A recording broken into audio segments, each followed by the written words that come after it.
And welcome back, ladies and gentlemen, for episode 4 here of TECSpertZ. Anthony Bove here on the mic, inside the lines, 1 to 2 p.m. on Fridays. You can join me there. I am supported here by the rest of the cast and crew. We have Max, Markayla, and Brendan. That's right. So, episode 4, everything you need to know about what's going on here with East Carolina sports. TECSpertZ is a collaboration between WZMB and the East Carolinian, and TECSpertZ is sponsored by the Big Vape Theory and East Carolina University's Office of Undergraduate Research. Well, thankfully, we got ourselves a first win in the column for the ECU football Pirates, getting the win last week against Marshall at Marshall. Final score 42-38, and wow, what a thriller we had.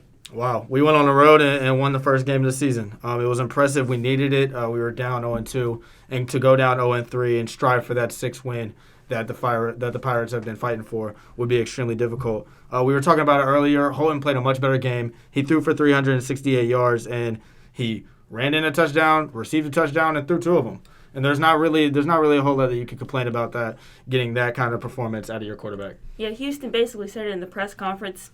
Ehlers is not going anywhere. We have a lot of fans out there saying maybe we should start Garcia for a little bit. We were even saying maybe put him in the game, but Houston said that he should have shut the fans up with that game. So we're going to see him for the rest of the season, I'm thinking. And he was 30 for 47, threw the ball 47 times. We knew that if we wanted to get something going here, we were going to have to throw some spirals down the field, and we surely did that. Not to mention we did rush the ball pretty well.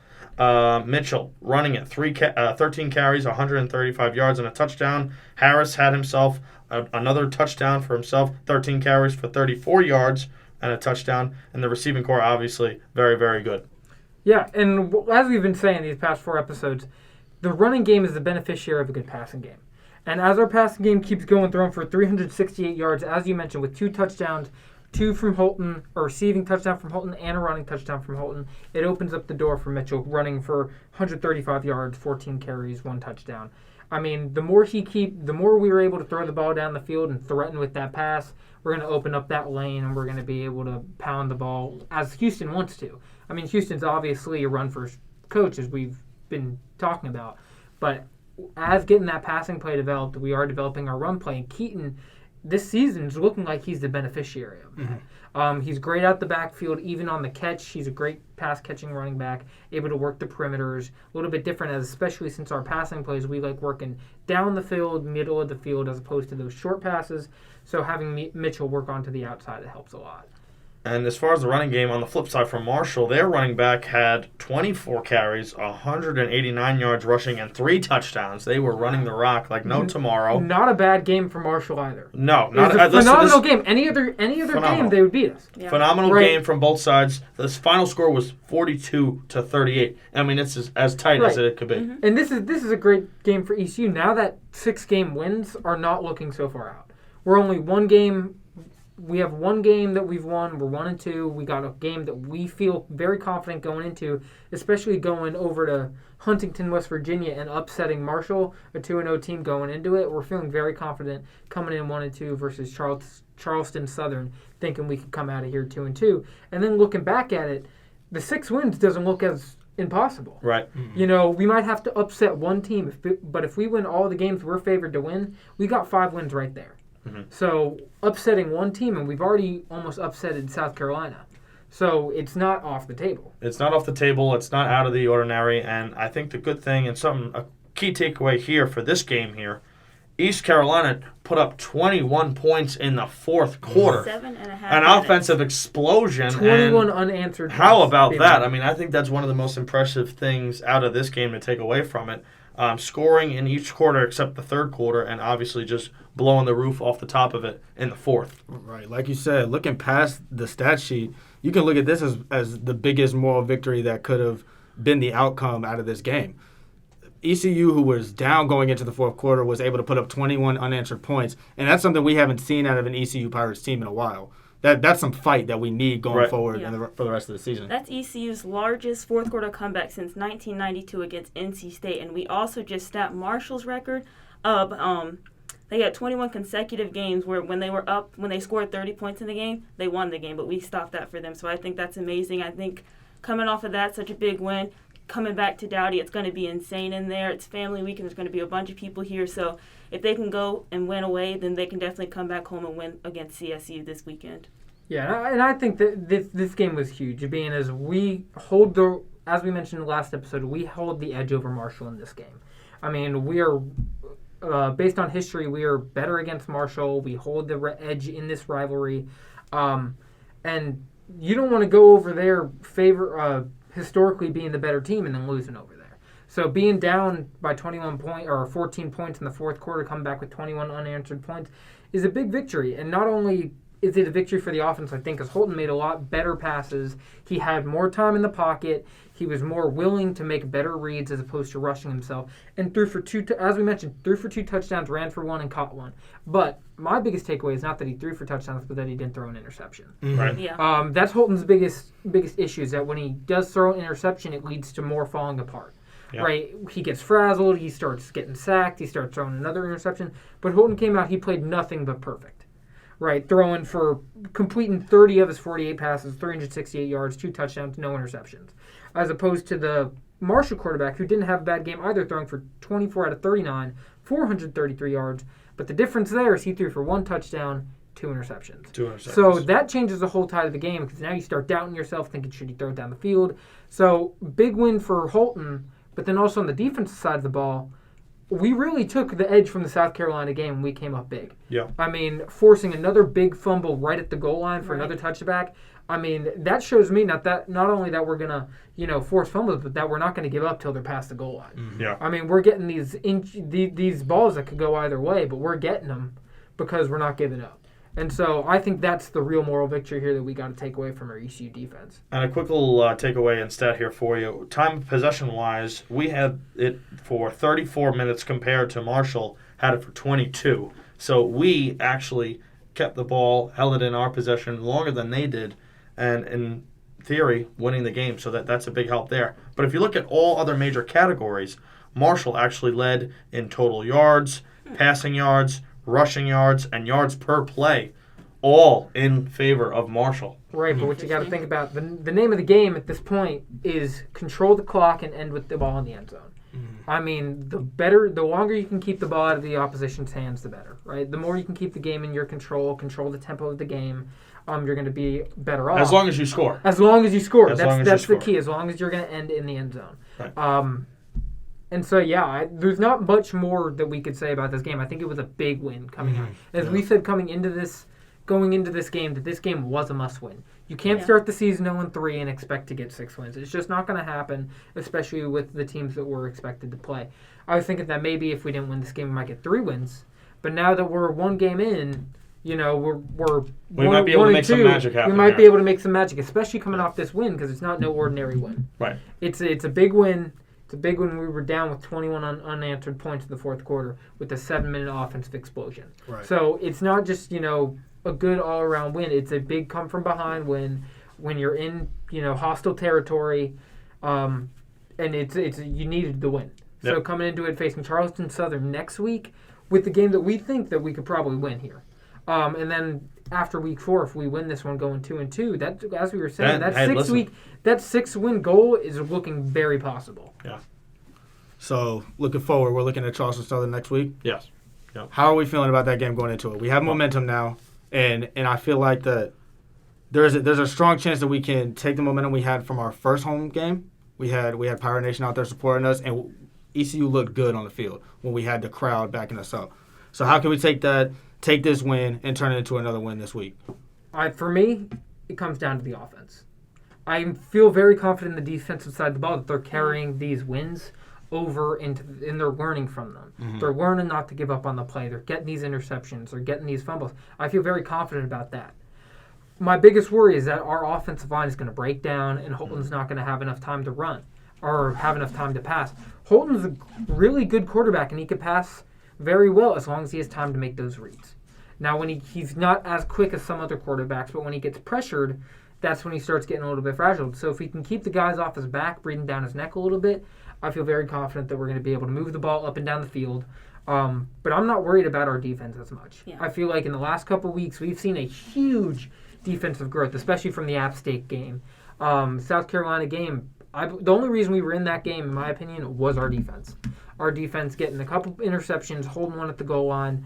And so that's why we're in the game. So I'm not as worried about the defense, but I think to win this game, the offense needs to be on par, as they were this game. Yeah, I think our defense is definitely growing, and it's just they keep getting better. I know Ehlers just had a great game, but he's got to keep that up. After this game, he got 3 different honor rolls for his performance from 3 different companies, 3 different programs, but he also did get sacked 5 times. We know that he scrambles sometimes, so we need to. The O-line has to protect him. If he keeps having to scramble, those interceptions are going to keep coming back, and that's the last thing we need, because an interception, it's really just it's throwing away the whole play. It's throwing away the whole possession of it. So I think if our O-line tightens up, no interceptions like this game, keep throwing touchdowns, keep running touchdowns, I think we have a good chance of winning this. And ESPN also, on there, they have a 97.2% chance of winning, which is great for us. That is great for us. Now, my thing here is the question mark whether or not this offense is legit or not. I think that's the biggest question mark here. Was last week a fluke?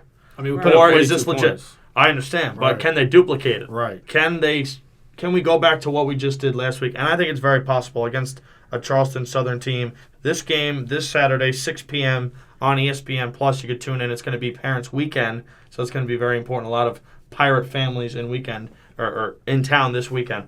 Going around the table, predictions for this week's game. I'm going to start with Markayla. Oh, man. Okay, let's see. They did 42-38 last week. I'm going to go maybe like 38-28.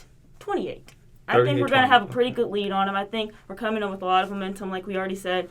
Back at Rowdy Dowdy. That's right. It's a team that we already know that we can beat, so I think it's going to be a pretty good margin, maybe even more of a bigger win. So I hope the best, but I think we're going to win. So I'm guessing, like you said, the offense needs to prove that that they're really capable of 42 points every week. Yeah. I don't personally believe so right now. So I'm looking at something more 32-28. 32-28.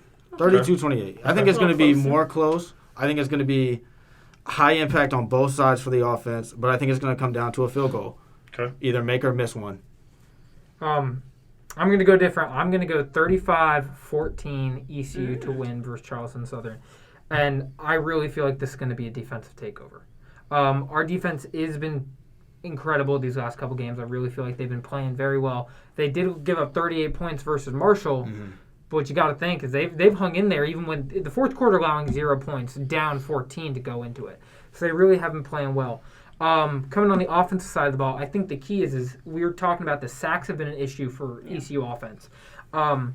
But honestly, myself, I would rather have a sack than an interception. Definitely. So as long as we're keeping the sacks reasonable and not 7 to 10 yards, as long as we're keeping them within, the 2, 3, 5 yard range. So if he feels like he's going to get sacked, try to make his way up to the line of scrimmage, try to minimize that.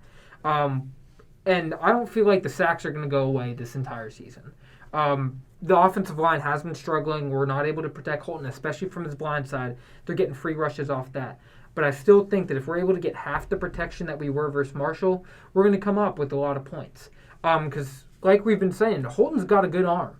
Holton's got a plus arm, and if Holton's given the time to make a read, Holton will make it. It's when he's being rushed around and having to run, throw off balance, and he's having a little bit of trouble. But if he's given half the pressure he was given this week, we got 35 points. In high-stress situations when something like that kind of happens here. Hopefully he's going to be cool, calm, collective in the pocket. But he did prove his mettle this week. Yes. In the fourth quarter down by 14, which I think this wins more and more victory for Holton than it is for the ECU team, because Holton's been struggling this year so far. Yeah.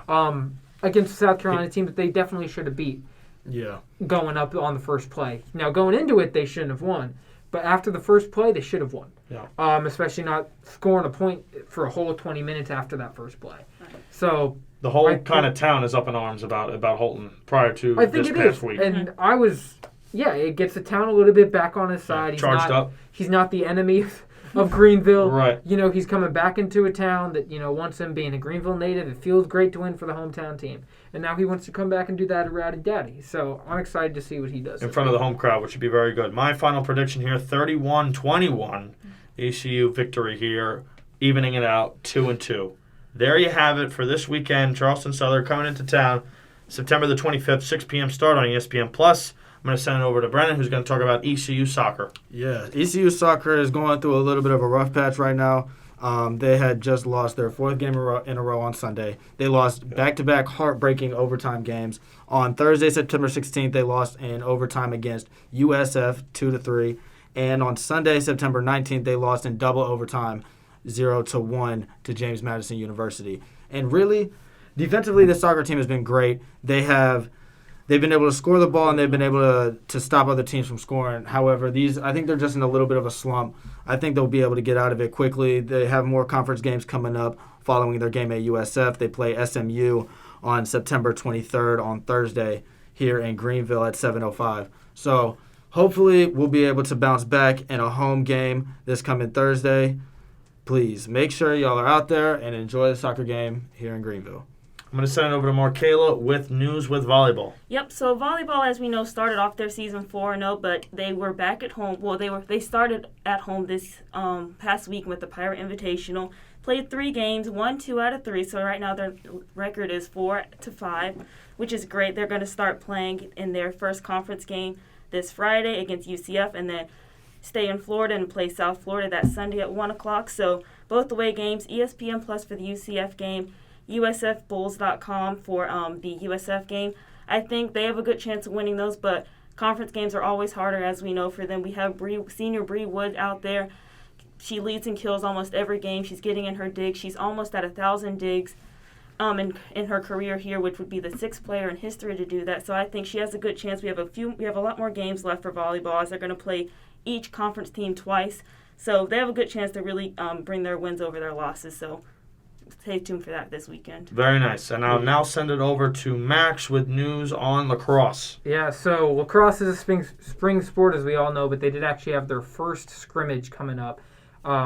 They actually had it a couple days ago versus ODU, coming up big time, winning 13-7 versus ODU. Wow. Now, freshman Bryn Knight only let up 1 goal in the second half, playing phenomenally in her first collegiate appearance, was off the books, was a scrimmage, but really did come up big. Now, I think this is a huge start to the season for the lacrosse team. I've been around them a lot. I've seen the girls. They're improving. In my opinion, junior Ellie Bromley is going to be a key piece to be watching this year. She's looking very fast, very effective, very quick with her hands.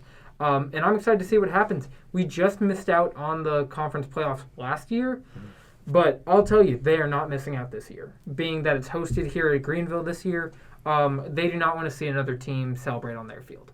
So I'm excited to see what's happening. I feel like this is a huge start for ECU lacrosse, keeping ODU to 7 points, especially only 1 goal in the second half. That's great. So I'm excited to see what happens. That's great. That's all great news right there from ECU athletics going around the table here. Volleyball and lacrosse and soccer and, of course, ECU football.